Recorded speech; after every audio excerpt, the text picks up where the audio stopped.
Hi guys, welcome back. This is Abdurrahman Gilal. And since our previous presentations, we've been learning then how to interact with variables in Java, and then we also learned that how to, you know, use a scanner class to receive value during runtime. I realized that it's also very important to discuss the remaining part of this lecture that is called arithmetic operations or operators, like how Java actually sees those things. In real time, for instance, that if we are working in how to say in mathematics things such as we have 2 power 2, so it gives us output like this, but in reality we don't have something like that in Java. So what we have to do is to make sure that we divide, sorry, multiply the number like that. So in maths we have different ways to deal things, but in Java we have different ways to deal things. But that is absolutely there. We have to solve the problem. So definitely we say that the computations issues can be solved using programming languages. So that's why we have to learn that how can we use actually the programming languages concepts. So we have to remember those all important concepts of maths, the precedence, like which is having more value over war. For instance, that if I am working with plus and then I have a multiplication, so I know that multiplication has more, value in terms of operation. So multiplication has to be done earlier. So let's say if I have an equation like this in maths or in anywhere, let's say if I have 2 plus 3 into 5. So if we do plus first, this is not going to happen because we know that the priority will be given to plus, oh sorry, multiplication. So it will be like this: the 2 into 15, sorry, the 2 into 2 plus 3 into 5, that's 15, and then we do like output is 17. This is how it will work. So in order to overrule the precedence, so what we do is that we sometimes do like this, that we apply, how to say, a parenthesis, which actually overrule the precedences. So previously plus was on the secondary, but now plus is on the primary. So this is how it will be operated now. So the output will be different. So these are the things that we have to understand from the mathematics, but how we represent them in programming, on Java especially, that's what we have to discuss. So we know that arithmetic expressions can be formed using plus, minus, multiplication, and division operator.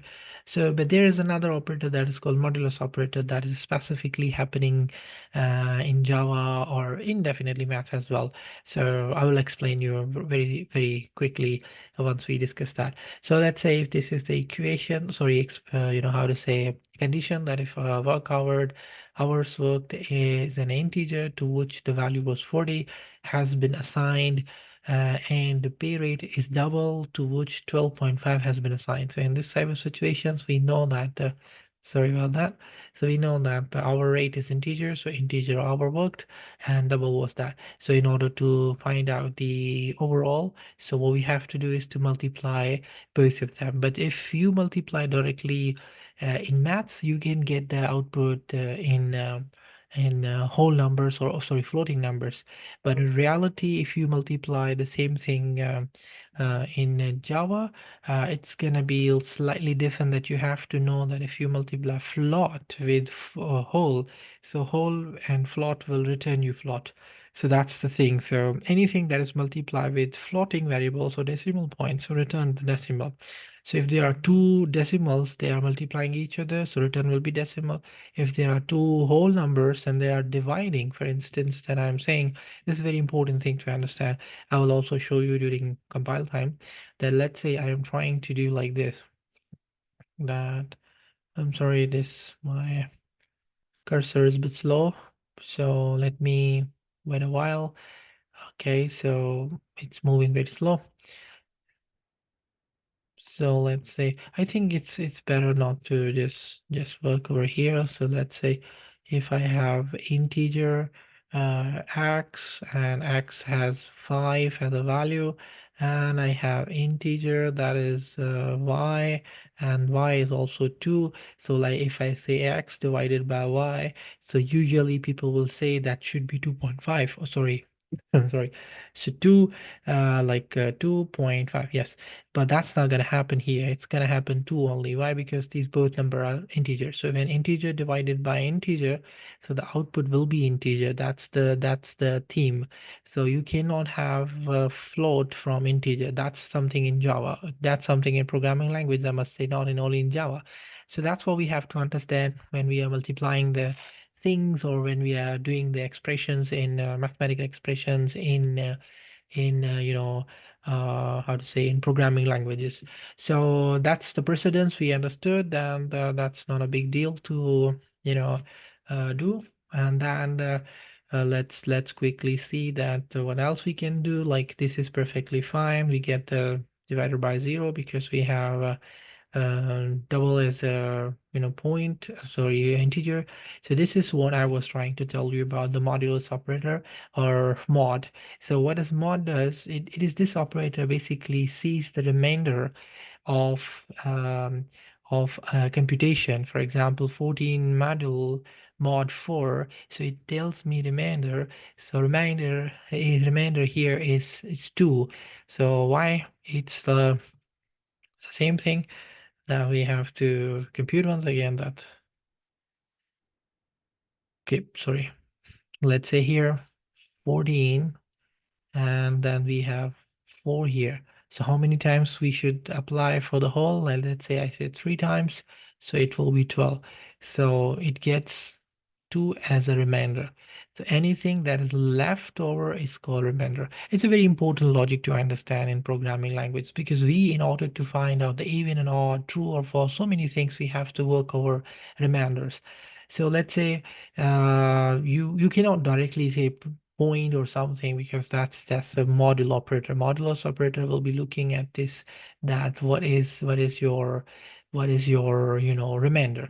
So just keep in mind that this is specifically used in many situations when we are working in order to find even number or odd numbers. This is going to happen.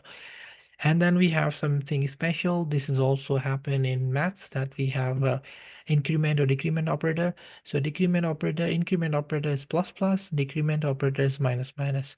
So this is called post decrement. This is called, oh sorry, increment, and this is called pre-increment.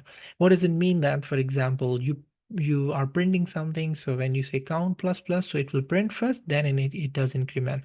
When you say plus plus count, so it does increment first, then it prints. I will show you all of them when I do the coding. So I think that's pretty good about knowing about the theoretical concept of arithmetic operations. It's the same thing, that if you multiply by cost plus tax in the parentheses, so that's a privileged one. Yeah, this very important thing that I must discuss with you, that is the highest precedence. The first is unary. So definitely second is arithmetic multiplication, division, modulus, and the third binary is like, so unary, which means the plus operator, just plus, and plus plus, just plus plus is the always highest precedence. So this should be considered before you make any equations done. So this is very logical to understand, that if in generally it's the math formula, but in Java it's this. But when you use in Java, in fact, you should be using parentheses. And in Java, we do not have curly parentheses or square parentheses, because these are used for different purposes. So middle brackets or large brackets are not being part of Java, because they are being used for other purposes in Java. So in arithmetic expression, that's a beautiful thing, that whatever how many equations are there, you must use the small brackets. This is gonna solve your arithmetic or your mathematical computation issues in Java. So I think let's quickly jump to the compiler and start seeing that how can we basically work on the compiler. I have already set up this compiler.